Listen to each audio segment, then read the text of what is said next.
From Washington, this is VOA News.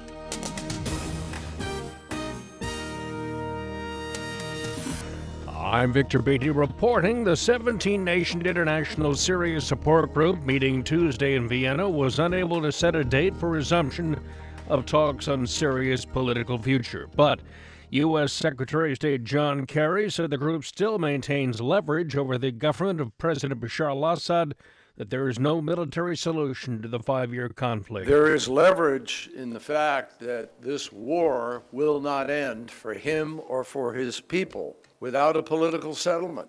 Everybody understands that. That is why the International Syria Support Group came together in the first place.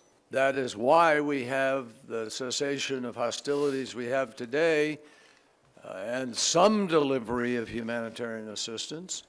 Not as good as we want, correct, but it's there because we have some leverage. Kerry acknowledged no one is satisfied with the ongoing fighting in Syria despite a 2-month cessation of hostilities.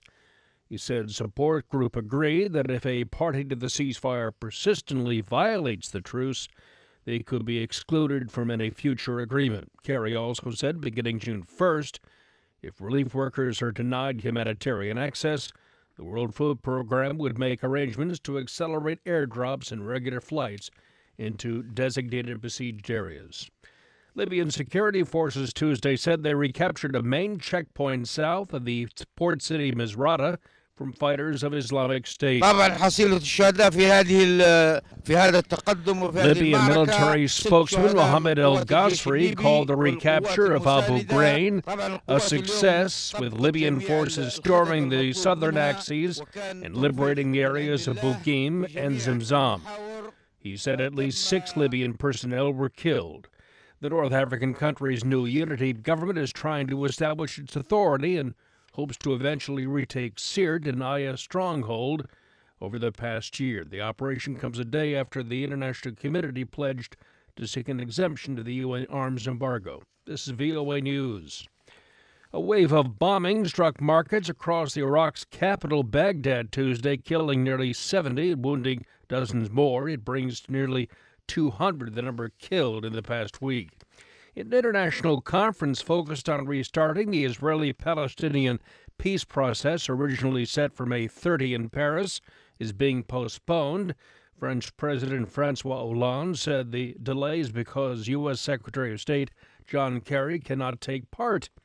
U.S. spokesman John Kirby Tuesday insisted the U.S. remains interested in moving forward on a 2-state solution. We're not going to turn up our nose at any opportunity to have a constructive dialogue and to perhaps come up with ideas and solutions to get us to a 2-state solution. I mean, it's that important. It's that important to us. It's that important to the region, certainly to many other nations around the world. France is trying to revive the peace effort by first bringing together envoys from 20 countries, the UN and European Union, to set up an agenda for a second round that would involve the Israelis and Palestinians.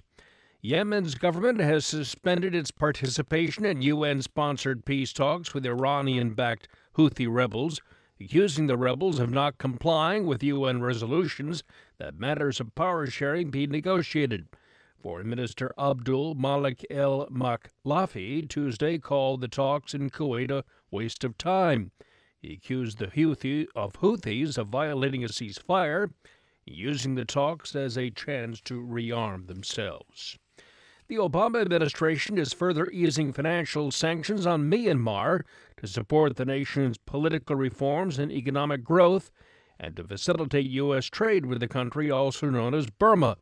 But White House spokesman Josh Earnest Tuesday said the U.S. is retaining other measures. The United States wants to continue to further incentivize democratic reforms and continue to pressure targeted individuals and entities, including the military, so that the work of reforming that government continues. There obviously is more work that needs to be done. The sanctions that remain in place do serve to pressure those entities that may be advocating for rolling back some of those reforms. 7 state-owned Myanmar enterprises and 3 state-owned banks are being removed from the blacklist, but Washington left intact sanctions on the military because of its major economic interests.